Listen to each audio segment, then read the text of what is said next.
Oh, ben on vient beaucoup la Kenara. Afriza ou Asimara pendant mouvement. Bisous te yébi parce que donc te yébi magamango n'engue zalaga. Tournons dans la vis-à-vis chaque samedi. Bon.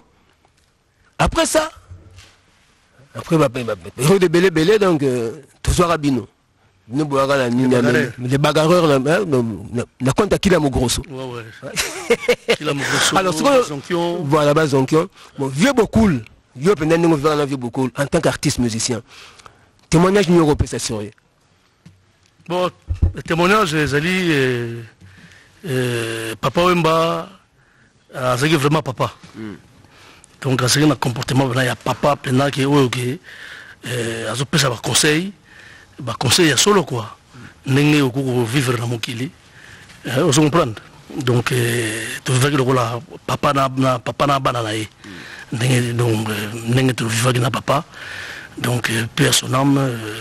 Je ne sais pas si, mais bon, le rôle de la chose cantique, tout ça pas œuvre belé, autre Mbappé awa. Oui, mais mon thème appelé papa, mais artiste musicien, donc il y a beaucoup de travail. C'est ça, bon, rap.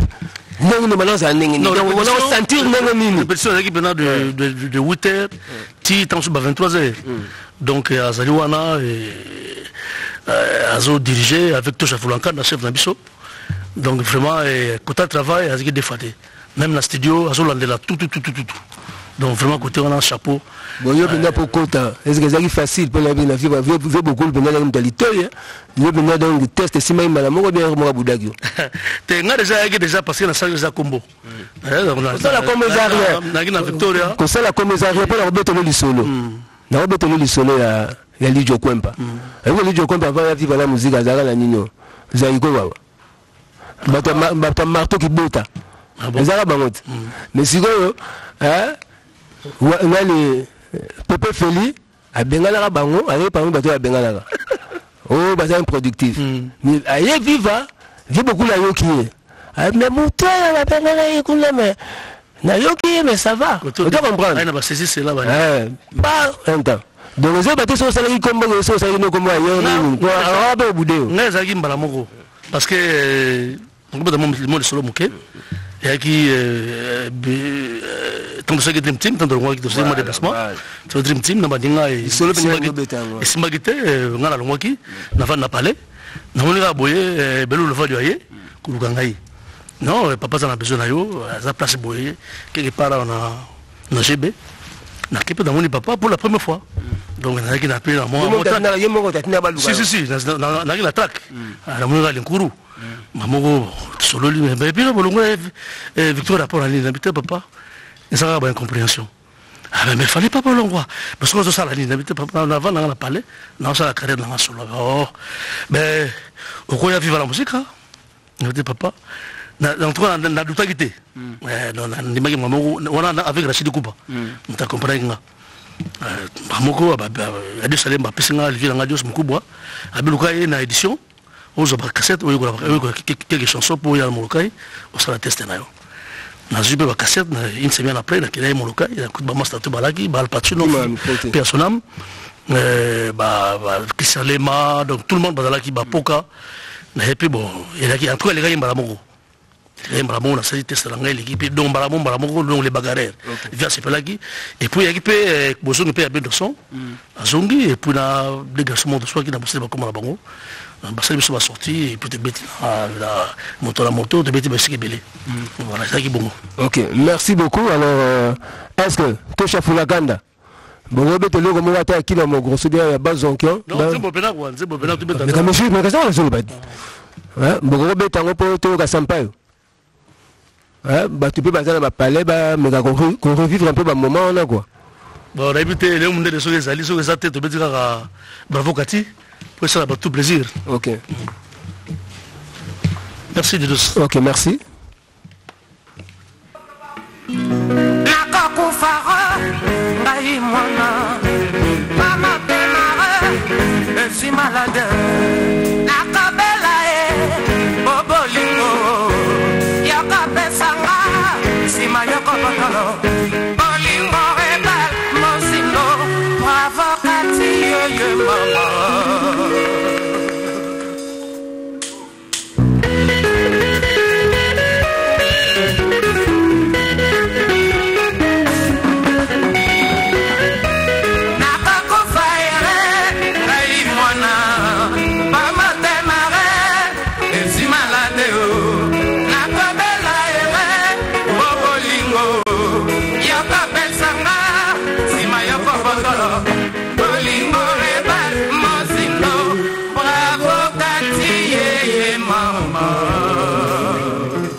Le colonel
Jagger, mon ami d'enfance, mon cœur, la camoué yokati, ayabaki amala monteo, akosa yo de Chanel, après toi pasiko, pasi, ngapako selinga makambo, motema katwa oyo, elulaki a la folie. Saliango kolo ekomiko betambango papi de sana c'est de dama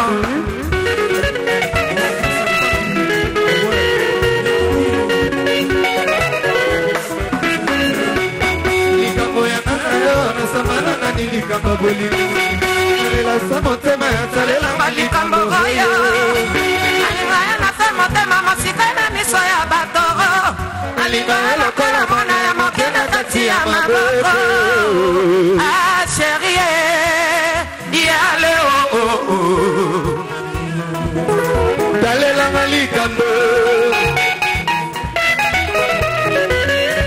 Saki yamfula Ngaya mabele Saki ya butu Ngani ya talikolo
Merci.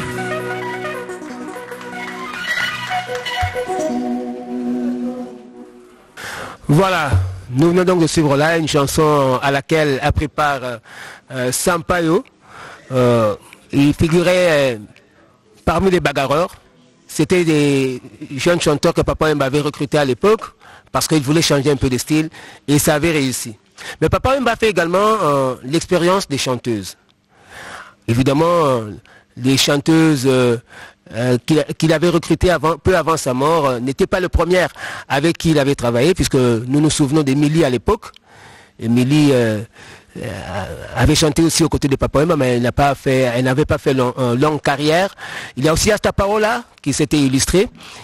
Et enfin, peu avant sa mort, dans l'album Maître d'école, qui fut le dernier de sa carrière avec son orchestre Viva la Musica, il avait recruté quelques jeunes filles. Nous avons ici dans ce plateau 2 d'entre elles. Je vais donc appeler Jolie Moulouba et Bénédicte. Venez s'il vous plaît. Tobet un peu les solos. Il y a une relation à Bino, chanteuse, avec Papa Wemba, beaucoup de Viva la Musique. Nengenini, Moussala, Nengenini, Zalaki, n'a vu beaucoup parce que micro est Bino. Alors, tu vas nani Jolie. Oui. Alors, yo côté Viva Nengenini, et puis bon, on voit l'expérience Nayo en tant que chanteuse n'a Papa Wemba Nengenini. Si, bonsoir, ma petite beauté, tout bon, Viva la Musique, na kota ki yango grâce à Henri Noël. Henri Noël Moutavokia, de la maquine la Viva la Musica. Et c'est là qu'il a notre père, Papa Mbando, Lukaba choriste, ba accompagné na disque Oyo, Aimba Nathalie Makoma 6 millions de soucis. Ndeba, tout s'intégrer qui wana, ba bengi biso toye, na ma campagne, ayoki biso, ayoki ba timbre vocal na biso, et puis api biso ba CD. Tokendi a passé une semaine pour n'accouiller pour la chanson à notre peur pour tout quand et puis toya quoi intégrer. Mais peut toujours être on a une semaine on a toya qui dit to accompagner qui n'a concert presque habité dans Nathalie Makoma. Mais est-ce que travail naïe, ils arrivent facile, il ne se montre pas très exigeant vis-à-vis de vous ou en tant que basse temps qu'on ménager nos mamans ils arrivent facilité surtout pour on a vraiment dans un plaisir mingi pe à son Papa Wemba et qui facilité surtout 6 millions de soucis n'imba qui on a na mbalamo boeti cœur ozaki ko compliqué nga ayebisinga soki olingi musala ko comprendre kier et puis ko yeba eloko lingi de moniki na s'améliorera qui ne continue ko yekola yango et puis et puis micro côté na micro nazaki na difficulté wana nandote ma toujours micro za likolo nanga azola tsanga à chaque moment ndeni batema na micro et puis ayo bisanga que tu as une très belle voix il faut yeba timbre vocal na yo yoka banzem oyebi ke e kokana kana voix na yo pour un certain vocal mala et puis voilà. Ouais. Alors Bénédicte yo expérience na yo près Papa Wemba. Vous expliquez on est. Alors bonsoir. Comment s'est effectuée la rencontre tout ça? Et l'intégration dans Viva la Musica, ça s'est déroulé comment? Alors bonsoir, pour moi c'était pas facile du tout. Alors parce qu'à l'époque j'étais toute petite, en 2002, j'avais commencé comme en étant une danseuse. Alors quand Viva était revenu de Paris, Lambi avait lancé un appel pour faire le casting concernant les danseuses. Alors Toyaki est belé plus de 300. Alors on nous avait dit de faire la queue et bizarrement moi j'étais devant et comme j'avais peur nazo qui sima et bizarrement au lieu que baba liboso babandi simiska na kimaki alors j'avais fait mon test il y a 100% star bakali en Kuba générique na bini et daki 3 équipes A B C et batianga mon équipe C et après tout combien qu'on travailler donc moi j'ai travaillé triple pendant faire travailler senga équipe A équipe B na équipe C après ba évolution lambi tango longwa na yo kota pona yo ko la style monsieur danse contemporaine ba danse classique ba style belé alors on tourne combien qu'on fongwa man avec ce qu'on a posé na yemba. Et je commençais même à dire à papa, à chaque fois, l'Axandé Bayembaka et tout ça, en fait, lui, il pensait que moi, je blaguais. Oh, on a pour qui sérieux. Alors, mais après. Tu chantais déjà avant quelque Non, je chantais pas, même pas, je n'avais même pas la voix. Et c'est une copine, mais j'ai 30 que je salue. Toi, tu danses bien, on a l'axo ko bien bas, yo l'axinga ko bina. Abiminga na inas. Alors, pour l'année, on a combien qu'on a cours à chant. Alors, on a 2008, papa Epsinga non, a lancé concept astika, bando yembana ba choriste. Abi na lokona na ina, na lukela 3 filles pour to banda ko travailler. Ngabi papa mais ça fait longtemps na senga ka yo to travailler la senga ko yemba. Ando lo banaka mais la kaka thé rouge kaka na miel kaka.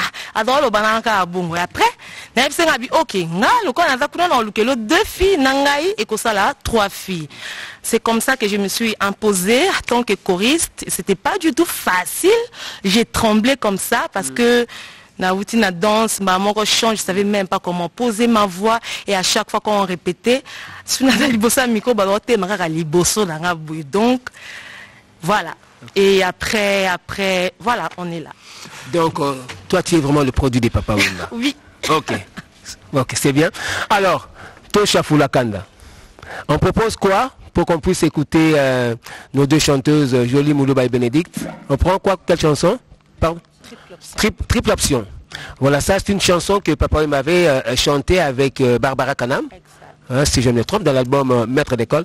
Alors c'est parti avec triple option.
Zolo makale kale biso trouble.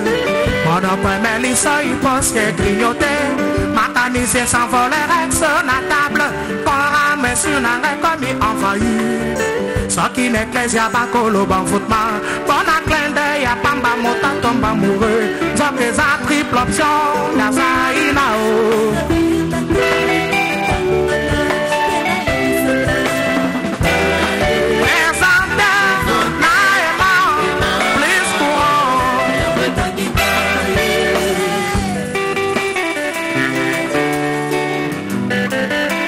Francine Boleki et Bobo Gomi.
copie, et ça la style pour marquer, les autres qui peuvent aller. Et bah, vous êtes au chat.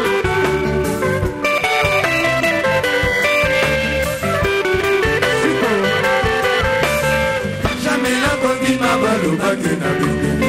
On a yébi c'est qu'à compisa la guéloué. Hypnotion, en action, valeur namba, on t'a pas collaté, ça va pas. Mais Michel va s'en montrer.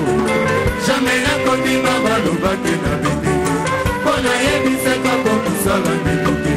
Hypnotion, en action, valeur namba, on t'a pas collaté, ça va pas.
Quelque part, ça qu'un d'accord n'a pas continue d'ondo.